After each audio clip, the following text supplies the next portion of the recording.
రేవంత్ రెడ్డి నిలువెల్ల విషయంతో కేసీఆర్ పై పిచ్చి ప్రేలాపనలు పేలుతున్నారని మండిపడ్డారు మాజీ మంత్రి హరీష్ రావు. 10 ఫలితాలను కూడా రాజకీయానికి వాడుకున్నారని విమర్శించారు. విద్యార్థుల ముందు దిగజారుడుతనంతో సీఎం రోత మాటలు మాట్లాడారని హరీష్ రావు ఆగ్రహం వ్యక్తం చేశారు. కాంగ్రెస్ పథకాల అమలుపై చర్చకు సిద్ధంగా ఉన్నారో లేదో స్పష్టం చేయాలని నిలదీశారు. కాంగ్రెస్ 10 ఏళ్లు అధికారం అనేది పగటి కల మాత్రమేనని, ముందున్న కుర్చీ లాకుండా రేవంత్ చూసుకోవాలని సూచించారు.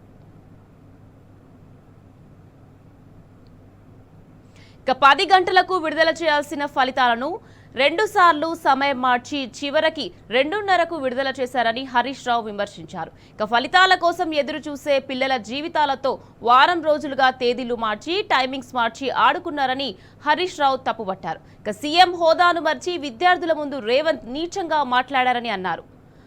అంబోతు సమాధి అంటూ సోయి లేకుండా సీఎం ప్రసంగం ఉందని హరీష్ రావు తెలిపారు. బాధ్యతారాహిత్య వ్యాఖ్యలు చేసిన సీఎం విద్యార్థులకు మంచి భవిష్యత్తు ఎలా ఇస్తారని హరీష్ రావు ప్రశ్నించారు.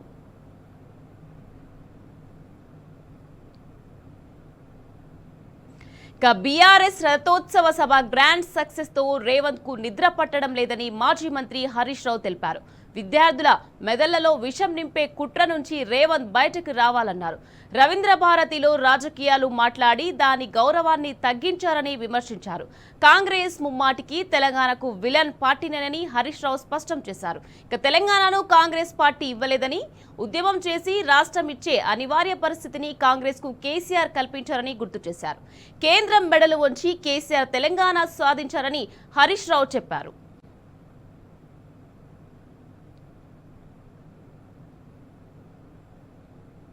ప్రజల కష్టాలపై సీఎం రేవంత్ ద్వంద్వ వ్యాఖ్యలు చేస్తున్నారని మాజీ మంత్రి హరీష్ రావు ఆరోపించారు.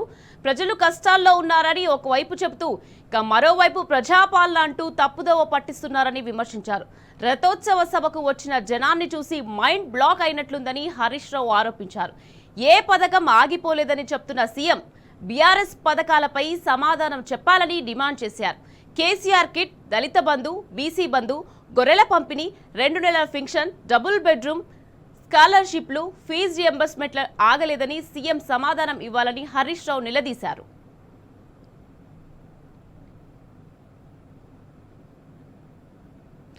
ఆరు గ్యారంటీలు, 420 హామీలు, 2.5 లక్షల ఉద్యోగాలు, విద్యా భరోసా కార్డ్, విద్యార్థినులకు స్కూటీ, మహిళలకు 2,500 తులం బంగారం, కౌలు రైతులకు భరోసా, 15,000 రైతు భరోసా ఏమైందని హరీష్ రావు సీఎంను ప్రశ్నించారు.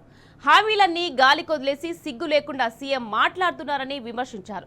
దేని మీదైనా చర్చించడానికి సిద్ధంగా ఉన్నానని హరీష్ రావు ప్రకటించారు. పాలనలో కాంగ్రెస్ అట్టర్ ఫ్లాప్ అయిందని ఆరోపించారు. రేవంత్ పాలనను ప్రజలు గమనిస్తున్నారని, తగిన సమయంలో బుద్ధి చెప్తారని హెచ్చరించారు. సంస్కారం, సంకుచిత భావం ఉన్న రేవంత్ పేరును కేసీఆర్ ఎందుకు ప్రస్తావించాలని హరీష్ రావు అన్నారు.